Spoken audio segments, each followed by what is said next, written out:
بسم اللہ الرحمن الرحیم۔ شروع اللہ کے نام سے جو بڑا مہربان نہایت رحم کرنے والا ہے۔ السلام علیکم پیارے دوستو، آج کا ٹاپک ہے قیامت کن لوگوں پر قائم ہوگی۔ محترم بزرگوں دوستوں، حضرت عبداللہ بن مسعود رضی اللہ تعالیٰ عنہ سے روایت ہے کہ حضرت رسول کریم صلی اللہ تعالیٰ علیہ وسلم نے ارشاد فرمایا کہ قیامت بدترین مخلوق پر قائم ہوگی۔ نیز ارشاد فرمایا کہ اس وقت تک قیامت قائم نہیں ہوگی جب تک زمین میں اللہ تعالیٰ کو کوئی یاد کرنے والا رہے گا۔ یہ بھی ارشاد فرمایا کہ قیامت کسی ایسے شخص پر قائم نہیں ہوگی جو اللہ اللہ کہتا ہوگا۔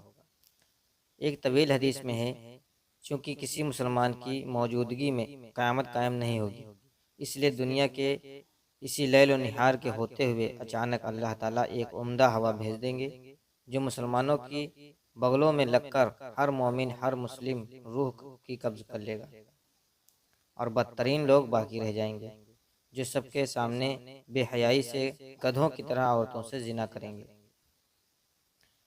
حضرت عبداللہ بن عمر رضی اللہ تعالیٰ عنہ سے روایت ہے کہ نبی کریم صلی اللہ تعالیٰ علیہ وسلم نے ارشاد فرمایا کہ دجال کو قتل کرنے کے بعد حضرت عیسیٰ علیہ السلام 7 سال تک لوگوں میں رہیں گے۔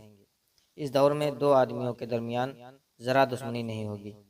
پھر اللہ تعالیٰ ملک شام کی طرف سے ایک ٹھنڈی ہوا بھیج دیں گے جس کی وجہ سے تمام مومن ختم ہو جائیں گے، اور زمین پر کوئی بھی ایسا شخص باقی نہیں رہے گا جس کے دل میں خیر کا یا فرمایا ایمان کا کوئی ذرہ ہوگا۔ یہاں تک کہ اگر تم مسلمانوں میں سے کوئی شخص کسی پہاڑ کے اندر داخل ہو جائے گا تو وہ ہوا وہاں بھی داخل ہو کر اس کی روح قبض کر لے گی۔ اس کے بعد بدترین لوگ رہ جائیں گے جو برے کرتوتوں اور شریعت کی طرف بڑھتے رہیں، ہلکے پرندوں کی طرح تیزی سے اڑنے والے ہوں گے، اور دوسروں کا خون بہانے اور جان لینے میں درندوں جیسے اخلاق والے ہوں گے، نہ بھلائی کو پہچانتے ہوں گے نہ برائی کو برائی سمجھتے ہوں گے۔ ان کا یہ حال دیکھ کر انسانی صورتوں میں شیطان ان کے پاس آ کر کہے گا کہ افسوس تم کیسے ہو گئے، تمہیں شرم نہیں آتی کہ اپنے باپ داداؤں کا دین چھوڑ بیٹھے ہو۔ وہ اس سے کہیں گے کہ تو ہی بتا ہم کیا کریں۔ لہٰذا وہ ان کو بت پرستی کی تعلیم دے گا، وہ بت کی پوجا کرنے کی تعلیم دے گا، وہ بت کی پوجا کرنے لگیں گے۔ وہ اسی حال میں ہوں گے، یعنی قتل، خون، شر فساد اور بت پرستی میں مصروف ہوں گے، اور ان کو خوب رزق مل رہا ہوگا اور اچھی زندگی گزر رہی ہوگی۔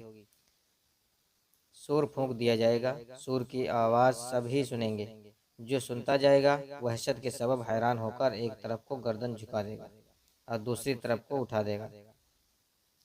پھر فرمایا سب سے پہلے جو شخص اس کی آواز سنے گا وہ ہوگا اونٹوں کو پانی پلانے والا، حوض لیپ رہا ہوگا۔ یہ شخص سور کی آواز سن کر بے ہوش ہو جائے گا، اور پھر سب لوگ بے ہوش ہوتے جائیں گے۔ پھر خدا کی ایک بارش بھیجے گا جو شبنم کی طرح ہوگی، اس سے آدمی اگ جائیں گے، یعنی کہ قبروں میں سے مٹی کے جسم بن جائیں گے۔ پھر دوبارہ سور پھونکا جائے گا تو وہ اچانک سب کھڑے دیکھتے ہوں گے۔ اس کے بعد اعلان ہوگا کہ اے لوگوں، چلو اپنے رب کی طرف، اور فرشتوں کو حکم ہوگا کہ ان کو ٹھہراؤ۔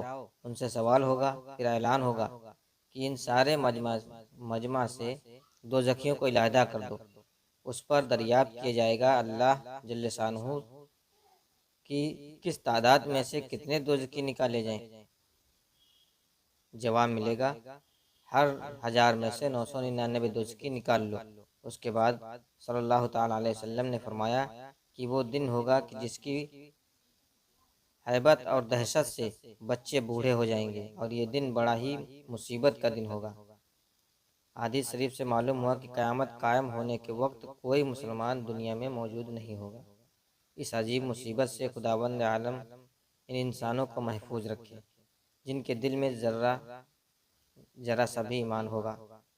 اللہ رب العزت ہی جانتے ہیں کہ قیامت کب آئے گی۔ قرآن شریف میں بتایا گیا ہے کہ قیامت اچانک آ جائے گی، باقی اس کی مقررہ تاریخ سے باخبر نہیں کیا جائے گا۔ ایک مرتبہ حضرت جبرائیل علیہ السلام نے انسانی صورت میں آ کر حاضرین مجلس کی موجودگی میں نبی کریم صلی اللہ تعالیٰ علیہ وسلم سے دریافت کیا کہ قیامت کب آئے گی۔ تو ان کے سوال کے جواب میں آپ صلی اللہ تعالیٰ علیہ وسلم نے ارشاد فرمایا، اس کے بارے میں سوال کرنے والے سے زیادہ اس کو علم نہیں ہے جس سے سوال کیا گیا ہے، یعنی اس بارے میں ہم اور تم دونوں برابر ہیں، مجھے اس کے قائم ہونے کے وقت کا علم نہیں ہے اور نہ تم کو ہے۔ ایک مرتبہ جب لوگوں نے نبی کریم صلی اللہ تعالیٰ علیہ وسلم سے پوچھا کہ قیامت کب آئے گی، تو اللہ تعالیٰ کی طرف سے حکم ہوا، آپ فرما دیجئے کہ اس کا علم صرف میرے ہی رب کے پاس ہے، اس کے وقت پر اس کے سوائے اللہ تعالیٰ کے کوئی ظاہر نہیں کرے گا۔ آسمان زمین میں بڑا بھاری حادثہ ہوگا، وہ تم پر محض اچانک آ پڑے گی۔ وہ آپ سے اس طرح پوچھتے ہیں جیسے گویا آپ اس کی تحقیق کر چکے ہیں۔ آپ فرما دیجئے کہ اس کا علم صرف اللہ کے پاس ہے، لیکن اکثر لوگ نہیں جانتے۔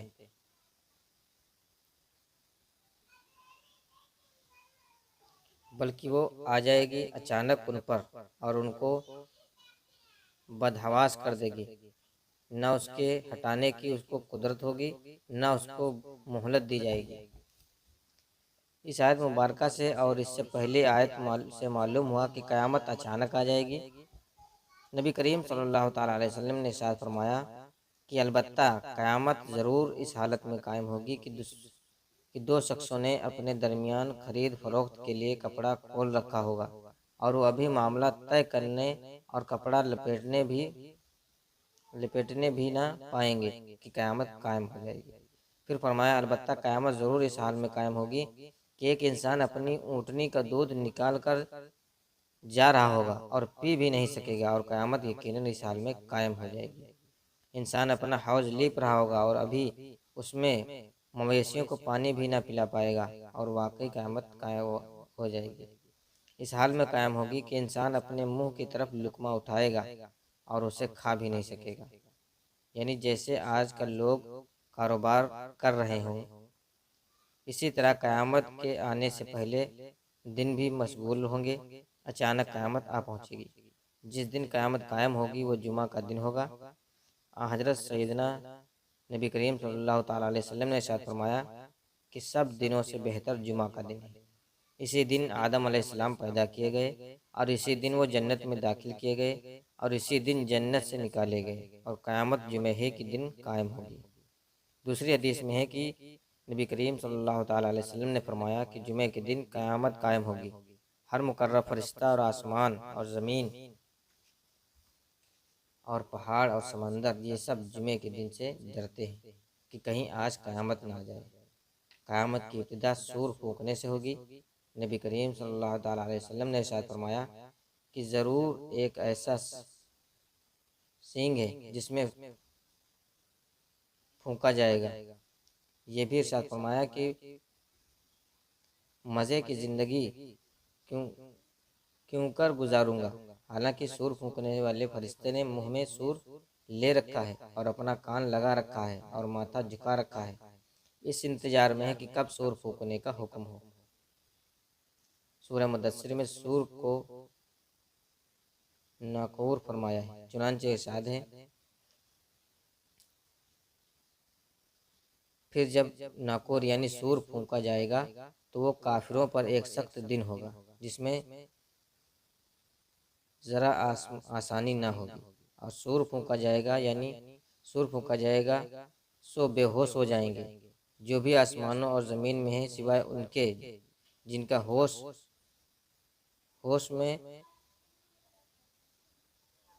رہن اللہ چاہے، ہوش میں جس کو اللہ چاہے۔ پھر دوبارہ سور پھونکا جائے گا تو فوراً کھڑے ہو جائیں گے اور ہر طرف دیکھتے ہوئے۔ آیت قرآنیہ اور حدیث نبویہ میں دو مرتبہ سور پھونکنے جانے کا ذکر ہے۔ پہلی مرتبہ سور پھونکا جائے گا تو سب بے ہوش ہو جائیں گے، پھر زندے تو مر جائیں گے، اور جو مر چکے تھے ان کی روحوں پر بے ہوشی کی کیفیت طاری ہو جائے گی۔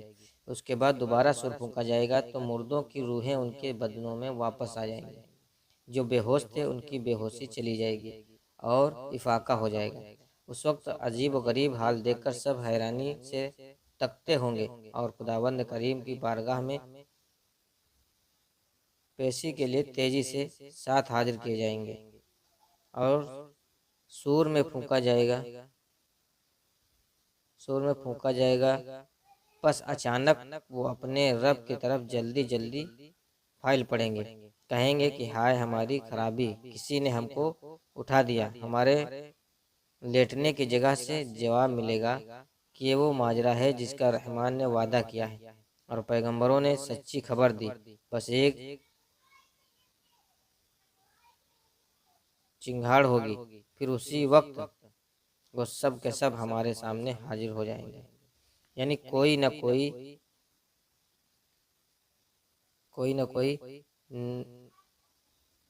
نر و پوش ہو سکے گا، نہ چھپ کر جا سکے گا، سب خداوند عالم کے حضور میں موجود کر دیے جائیں گے۔ حضرت ابو ہریرہ رضی اللہ تعالیٰ عنہ نے فرمایا کہ نبی کریم صلی اللہ تعالیٰ علیہ وسلم نے پہلی بار اور دوسری بار سور پھونکنے کا درمیانی فاصلہ بتاتے ہوئے 40 کا وعدہ فرمایا۔ حاضرین نے حضرت ابو ہریرہ رضی اللہ تعالیٰ عنہ سے پوچھا کہ 40 دن یا 40 ماہ یا 40 سال؟ آپ صلی اللہ تعالیٰ علیہ وسلم فرمایا کہ اس سوال کے جواب میں حضرت ابو ہریرہ رضی اللہ تعالیٰ عنہ نے اپنی لا علمی ظاہر کی اور فرمایا کہ مجھے خبر نہیں یا یاد نہیں کہ آپ صلی اللہ تعالیٰ علیہ وسلم نے صرف 40 دن فرمایا یا 40 سال یا 40 ماہ فرمایا۔ دوبارہ سور پھونکنے جانے کے بعد پھر اللہ تبارک و تعالیٰ آسمان سے پانی برسائیں گے، جس کی وجہ سے لوگ قبروں سے اٹھ جائیں گے جیسے زمین سے سبزی اگ جاتی ہے۔ یہ بھی فرمایا کہ انسان کے جسم کی ہر چیز گل جاتی ہے، یعنی مٹی میں مل کر مٹی ہو جاتی ہے، سوائے ایک ہڈی کے، وہ رہ جاتی ہے، باقی رہتی ہے۔ قیامت کے دن اسی سے جسم بنا دیے جائیں گے۔ یہ ہڈی ریڑھ کی ہڈی ہے۔ سورہ زمر کی آیت میں یہ ہے کہ جو فرمایا کہ سور پھونکنے جانے سے سب بے ہوش ہو جائیں گے سوائے ان کے جو اللہ جن کو چاہے گا۔ اس کے متعلق مفسرین کے چند اقوال ہیں۔ کسی نے فرمایا کہ شہداء مراد ہیں، کسی نے کہا کہ جبرائیل و میکائیل و اسرافیل و اجرائیل کے متعلق فرمایا کہ کسی نے حاملین عرش کو بھی اس استثناء میں شامل کیا ہے۔ اس کے علاوہ اور بھی اقوال ہیں، اللہ تعالیٰ علم ممکن ہے۔ محترم بزرگوں اور دوستوں، یہ تھی کچھ جانکاری جو ہمیں حدیث سے ثابت ہوئی ہیں، جو آپ لوگوں کے سامنے بیان کی ہیں کہ قیامت کن لوگوں پر حاضر ہوگی، قائم ہوگی۔ اور امید کرتا ہوں ویڈیو آپ لوگوں کو پسند آئی ہوگی۔ اگر ویڈیو میں کوئی کمی ہے تو پلیز کمنٹ میں ضرور بتائیے گا اور اپنے دوستوں میں شیئر ضرور کیجیے گا تاکہ اور بھی مسلمان دین سے واقف ہو سکیں۔ اور اگر ابھی تک ہمارے چینل پر نئے تو پلیز چینل کو سبسکرائب کیجیے گا اور بیل آئیکن کو پریس ضرور کیجیے گا تاکہ ہماری ہر نئی ویڈیو آپ لوگوں تک ضرور پہنچے۔ اب ملتے ہیں اگلی ویڈیو میں، تب تک کے لیے اللہ حافظ۔